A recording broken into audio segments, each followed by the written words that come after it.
Os segredos de uma encantadora de bebês. Como ter uma relação tranquila e saudável com o seu bebê. Tracy Hogg com Melinda Blau. Resumo do capítulo 6. Dormir, talvez chorar. A letra S do Easy, que significa sleep. Nos primeiros meses de vida, os bebês mais dormem do que qualquer outra coisa. Alguns chegam a dormir 23 horas por dia durante a primeira semana, e isso é bom. É claro que o sono é importante para os seres humanos, mas para o bebê ele é absolutamente fundamental. Enquanto o bebê dorme, seu cérebro fica ocupado com a produção de novas células necessárias para o desenvolvimento mental, físico e emocional. Na realidade, os bebês descansados sentem-se no mesmo estado que os adultos depois de uma boa noite de sono ou de uma soneca revigorante, alertas, concentrados e bem-humorados. Os bebês que dormem bem, comem bem, brincam bem, têm mais resistência e interagem melhor com as pessoas que estão ao seu redor. O bebê que não dorme bem não terá os recursos neurológicos necessários para o funcionamento eficiente do corpo. É provável que ele fique mal-humorado, descoordenado, não tenha energia suficiente para explorar o mundo. E pior ainda, o cansaço excessivo compromete o sono, porque os maus hábitos de sono continuam por tempo indefinido. Alguns bebês ficam tão cansados que não conseguem tranquilidade ou relaxamento físico e, por fim, caem no sono apenas quando estão totalmente exaustos. É muito triste ver um bebê tão excitado e perturbado a ponto de precisar girar até cair no sono, a fim de se desligar do mundo. Ainda pior é que, quando finalmente dorme, seu sono é irregular e curto, às vezes dura menos de 20 minutos, por isso ele acaba ficando mal-humorado praticamente o tempo todo. Tudo isso parece bastante óbvio. O que muitas pessoas não percebem é que os bebês precisam da orientação dos pais para desenvolver hábitos adequados de sono. Na realidade, o motivo mais comum para os supostos problemas de sono é a falta de percepção dos pais para o fato de serem eles, e não o bebê, que devem controlar a hora de dormir. Não siga a moda. Todo mundo tem uma opinião sobre qual é a melhor forma de fazer um bebê dormir, e também sobre o que os pais devem fazer quando o bebê não dorme. Quando eu escrevo esse livro, em 2000, há duas escolas de pensamento que estão chamando a atenção dos pais e da mídia. Uma delas é a linha de pensamento que defende a prática conhecida como sono compartilhado, cama familiar ou método do Sears. A última denominação faz referência ao Dr. William Sears, pediatra californiano, que popularizou a ideia de permitir que os bebês durmam na cama dos pais até que peçam uma cama própria. No outro extremo está o método da resposta adiada, mais conhecido como ferberização em referência ao Dr. Richard Ferber. Sua teoria afirma que os maus hábitos de sono são aprendidos e, portanto, podem ser desaprendidos. Para isso, ele recomenda que os pais coloquem o bebê no berço enquanto ainda está acordado e o ensinem a dormir sozinho. Ambas as escolas de pensamento têm seus méritos. Os especialistas que as defendem são as pessoas instruídas e bem conceituadas. Talvez você já se afine com um desses métodos. Se uma das práticas funciona para você, para o seu bebê e para o seu estilo de vida, então fique com ela. O que quero dizer é que as práticas extremistas não funcionam para muitas pessoas. Então eu prefiro, desde o começo, seguir o caminho do meio, a abordagem do bom senso, a qual chamo de sono sensível. O que é o sono sensível? O sono sensível é uma proposta anti-extremista. Ele incorpora aspectos de ambas as escolas de pensamento aqui apresentadas, mas acredito que a teoria de deixar o bebê chorando menospreza a sensibilidade e as necessidades da criança, enquanto a teoria da cama familiar faz o mesmo em relação aos pais. O sono sensível, em contraste, é um método direcionado à família que respeita as necessidades de todos. Na minha visão, os bebês precisam aprender a dormir sozinhos e também precisam se sentir seguros no berço, devendo ser confortados quando estão angustiados. O que eu quero dizer é que as práticas extremistas não funcionam para muitas pessoas. Prefiro, então, o caminho do meio, a abordagem do bom senso, a qual chamo de sono sensível. O que é o sono sensível? O sono sensível é uma proposta anti-extremista. Incorpora aspectos de ambas as escolas de pensamento aqui apresentadas, mas acredito que a teoria de deixar o bebê chorando menospreza a sensibilidade e as necessidades da criança, enquanto a teoria da cama familiar faz o mesmo em relação aos pais. O sono sensível, em contraste, é um método direcionado à família, que respeita as necessidades de todos. Na minha visão, os bebês precisam aprender a dormir sozinhos e também precisam se sentir seguros no berço, devendo ser confortados quando eles estão angustiados. O primeiro objetivo que descrevi acima nunca poderá ser alcançado se você não se lembrar do segundo. Por um lado, os pais precisam de repouso adequado, de momentos de privacidade e de uma vida que não seja concentrada no bebê o tempo todo. Por outro lado, os pais também devem dedicar tempo, energia e cuidados ao bebê. E os dois grupos de objetivos não são contraditórios. Para chegar a eles, lembre-se dos conselhos que se seguem, os fundamentos do sono sensível. Conselho número 1. Comece da forma que deseja manter. Lembre-se de que tudo o que você faz ensina o bebê.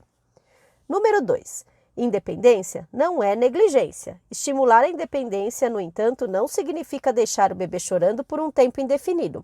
Significa satisfazer suas necessidades, incluindo pegá-lo no colo quando ele chora, mas também significa colocá-lo de volta no berço assim que sua necessidade seja eliminada.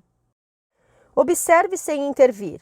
Em vez de interromper o fluxo natural do bebê, precisamos fazer uma pausa e esperar que ele adormeça sozinho. Número 4. Não torne o bebê dependente de acessórios. Não podemos esperar que o bebê aprenda a dormir sozinho se o treinamos a acreditar que o peito do papai, um passeio de 30 minutos ou o seio da mamãe sempre estarão ali para acalmá-lo.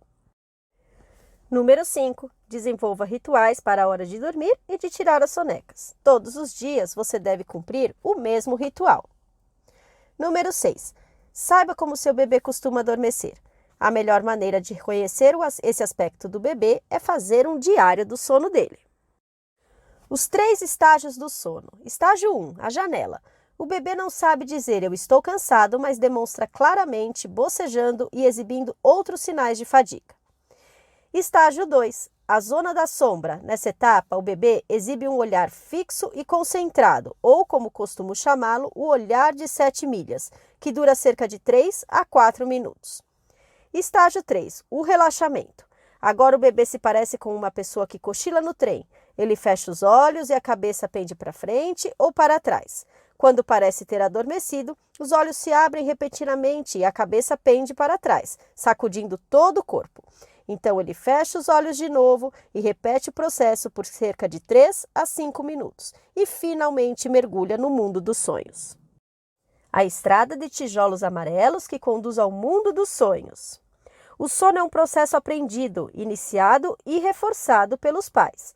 Por essa razão, os pais precisam ensinar o bebê a dormir. E é para isso que elaborei a estrada que conduz ao sono sensível. Pavimente a estrada. Aceitando o fato de que os bebês prosperam com previsibilidade e aprendem com repetição, sempre fazemos e dizemos as mesmas coisas antes da soneca ou da hora de dormir, de modo que eles pensem: ah, isso significa que agora eu vou dormir. Preste atenção à sinalização do caminho. Assim como os adultos, os bebês bocejam quando começam a ficar cansados ou exibem outro sinal de sono. Eu sugiro aos pais que comecem a agir a partir do primeiro bocejo do bebê. Promova o relaxamento quando o bebê estiver próximo ao destino final. O bebê também precisa de relaxamento. Antes de dormir, o banho e, se estiver com mais de 3 meses, a massagem ajuda muito a se preparar para um bom sono. Coloque o bebê no berço antes que ele chegue ao mundo dos sonhos. Colocar o bebê no berço no início do estágio 3 é a melhor forma de ajudá-lo a desenvolver as capacidades de que ele precisa para dormir sozinho. Quando a estrada para o mundo dos sonhos é um pouco tortuosa, use uma chupeta para ajudar. Eu gosto de recomendar a chupeta durante os primeiros 3 meses, o período em que começamos a estabelecer todas as rotinas. Lembre-se também de que o bebê precisa de apenas 20 minutos para adormecer, por isso nunca tente apressar as coisas, alterando ou acelerando o processo natural dos 3 estágios. Quando você perde a janela. A maioria dos problemas de sono ocorre por um dos seguintes eventos antes da hora de dormir. O bebê é amamentado, alguém ficou andando com ele no colo, o bebê é acalentado ou embalado, o bebê adormeceu no colo de um adulto, ou quando o bebê estava dormindo, os pais entraram correndo no quarto no seu primeiro gemido. Para evitar esses equívocos, seguem aqui alguns conselhos. Envolva o bebê em um cobertor. Bebês não gostam de espaços muito abertos. Tranquilize o bebê. Faça o bebê entender que você está ali para ajudar. Bloqueie os estímulos visuais. O estímulo visual, luz, objetos e móveis distrai o bebê cansado, especialmente se o bebê for um bebê sensível. Não se desespere. Quando o bebê está muito cansado, o relaxamento pode ser muito difícil. Dormindo a noite toda. Adote o princípio roubar de Pedro para pagar a Paulo. Durante o dia, nunca deixe o bebê dormindo mais do que um ciclo de mamada, em outras palavras, não mais do que 3 horas, porque esse tempo será descontado do sono noturno. Encha o tanque do bebê. Quando o bebê já tem 6 semanas de idade, eu sugiro 2 práticas, a mamada quantificada e a que chamo de mamada dos sonhos.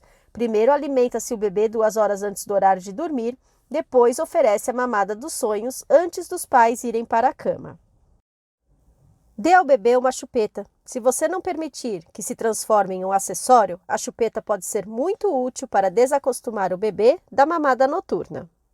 Não seja precipitada. Mesmo quando estão bem, os bebês dormem de forma irregular. É por essa razão que não é aconselhável responder a cada ruído que ele fizer. Distúrbios normais do sono. O que pode atrapalhar o sono do bebê? Quando os alimentos sólidos são introduzidos na dieta, pois pode apresentar maior formação de gases. Quando o bebê começa a adquirir o controle de movimentos amplos, o bebê que está aprendendo a controlar seus movimentos geralmente sente muita dormência nos membros e nas articulações. Quando o bebê passa por um impulso de crescimento, pois ele pode sentir mais fome. Quando os dentes estão nascendo, por incômodo, ou quando a fralda está suja. Fim do capítulo 6.